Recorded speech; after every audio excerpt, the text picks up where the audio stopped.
When you were young, what did you want to be? Personally, I wanted to be a giant, and I know that sounds weird, but I think at the core of that desire, I just wanted to feel important, powerful, and seen.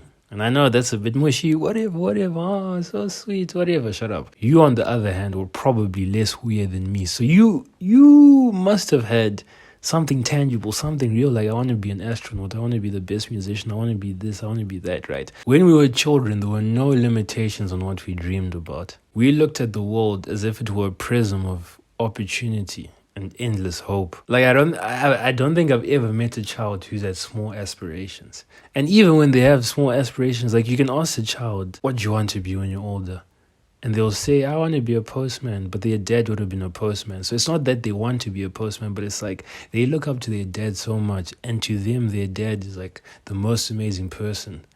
So they want to be the most amazing person. So even those small aspirations that we had as children, they were rooted in something big. Now, I want you to compare those huge aspirations that you had to the life you're living now. I'm not saying that you need to be in the exact position that you thought you'd be. I'm not saying that you need to be on top of the Billboard charts, but are you living a life that aligns to what you wanted as a child? Obviously, things change. Obviously, your dreams change. There was a period where I wanted to be a singer. But I'm gonna try. Would you let me see beneath your beautiful? Would you let me see beneath your perfect? So even though I've given up this dream of wanting to be a singer, right, I'm still striving for the same heights, just in different areas. But the question is, are you doing the same? Are you genuinely living true to your younger self? Because imagine your younger self. You were a little baby. You had no facial hair. Like you always look so clean, so cute, always had a smile on your face, right? So innocent. Are you living true to that child? Because we tend to forget that even though we grow up, that child is still within you.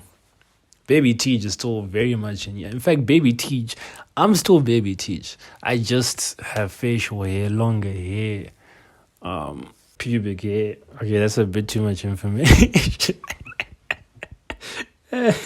Somewhere along the line, we lost that hope, that desire to strive for whatever the hell we wanted. We began to be realistic and aim for the second floor. When there's the flipping moon, there's the stars. And people say that it's because we grew up and we learned about the world and we learned about the need to be realistic. Yes, there are some things that we didn't know when we were children, some realities that we just didn't know that we need to account for now. But it doesn't mean that there aren't still multiple ways to skin a cat. I know that's a very graphic image.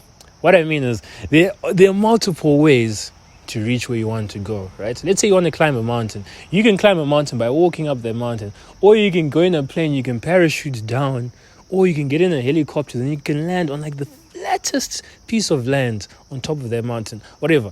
I was gonna give 10 examples, but the point is there's many ways to skin a cat. There's many ways to achieve your goal, right? You just have to choose the most efficient way for you to do it. And people think that it's better to be realistic. That's the best way to live. But we know, like deep down, that isn't true, because there are some people who achieve more than they could have ever imagined. You know those stupid thoughts that will be like, children are stupid when they're saying, I want to be the best musician in the world. There are some people who actually achieve that. So it really shows that this reality that it's better to be realistic, right? It isn't a reality. It's one that we've created for ourselves. And the nice thing about reality is that we create our own reality.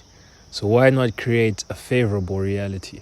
A reality that, I can do whatever the hell I want. If I want to be this, I can do it. Obviously, some there has to be like a pinch of salt. It's like I contradicted my whole video, but I just had to say that because I feel like a lot of people will listen to this and they won't be able to swim, and they'll be like, I'm going to be in the Olympics next year. And it's like, no, it's not like that. You may believe that you can't have what you want, but why not try your hardest to get it? Even if you don't get it, life is so much better when you're striving after something that you truly want. When you're trying to reach the mountaintop where your dreams are located, life is so much better when you're doing that. You may not get everything that you truly want. You probably won't get everything that you want. But at least at the end of the day, you would have gotten a few things that you want, probably the most important things, and you have one hell of a story. The choice is yours. Your life is your life. So why not live it how you want to live it. I think we only have one shot at life. And perhaps not everyone will achieve their dreams, but anyone can. You just have to decide which group you want to be a part of. The choice is yours.